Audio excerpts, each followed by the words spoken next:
Hello everyone, good morning, have a nice day.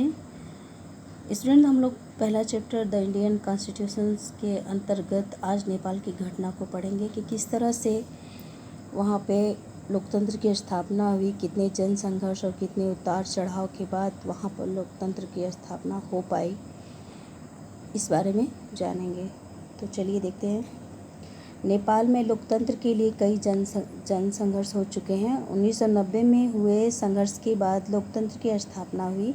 यह लोकतांत्रिक व्यवस्था 2002 यानी कि 12 साल तक चली और अक्टूबर 2002 में राजा ज्ञानेंद्र ने गांव में माओवादी संगठनों के बढ़ते प्रभाव को बहाना बनाकर सेना की मदद से सरकार के बहुत से कामों को अपने कब्जे में लेना शुरू कर दिया और फरवरी 2005 में राजा ने शासन की पूरी बागडोर ही अपने हाथों में ले ली। नवंबर 2005 में माओवादी और अन्य राजनीतिक दलों के साथ उनका 12 सूत्रीय समझौता हुआ। इस समझौते के बाद आम लोगों को लोकतंत्र और अमन चैन बहाल होने की उम्मीद दिखाई दे रही थी। लोकतंत्र के लिए चल रहा यह आंदोलन 2006 तक अपने शिखर पर पहुंच चुका था। आंदोलनकारियों ने राजा की ओर से दी गई छोटी मोटी जो रियायतें थी उनको नामंजूर कर दिया और आखिरकार 2006 में राजा को तृतीय संसद बहाल करके राजनीतिक दलों को सरकार बनाने का मौका देना पड़ा।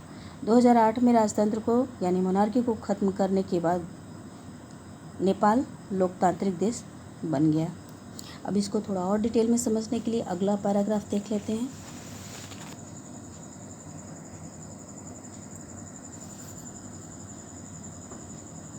नेपाल के लोगों को हाल ही में एक अंतरिम संविधान की मंजूरी दी गई। सवाल यह उठता है कि जब नेपाल में पहले से ही संविधान था तो उसे नए संविधान की ज़रूरत क्यों पड़ी। इसका कारण यह है कि कुछ समय पहले तक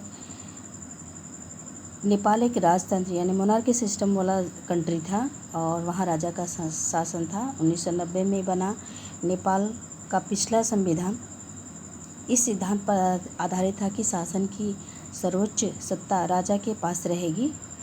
नेपाल के लोग कई दशक से लोकतंत्र की स्थापना के लिए आंदोलन करते चले आ रहे थे। ऐसे संघर्ष के फलस्वरूप 2006 में आखिरकार उन्हें राजा की सत्ता को समाप्त करने में सफलता भी मिल गई और नेपाल के लोगों को लोकतंत्र के रास्ते पर चलना उन्होंने तय किया। उसके बाद उन्हें एक नए संविधान की ज़रूरत पड़ती। वो चाहते थे कि उनके लिए एक नया संविधान बनाया जाए। वे पिछले संविधान को नहीं अपनाना चाहते थे क्योंकि इसमें वे आदर्श नहीं थे जो नेपाल के लोग चाहते थे। संविधान का मुख्य उद्देश्य होता है देश की राजनीतिक व्यवस्था को तय करना।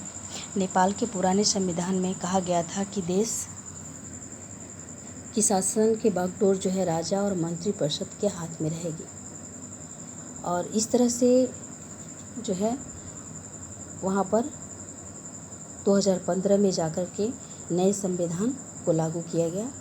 स्टूडेंट्स से इस अगले वीडियो में, तब तक आप लोग पढ़ते रहिए और इस वीडियो को बार बार देखते रहिए और उसको नोट्स बनाने की कोशिश करिए और इस तरह से आप थोड़ा इसको रीडिंग भी करते रहिए बुक को, ताकि आपको जब भी क्लास चले तो बातें समझ में आए और आई होप आप लोग पढ़ेंगे, उसको समझेंगे। से इस अगले वीडियो में। Till then bye bye.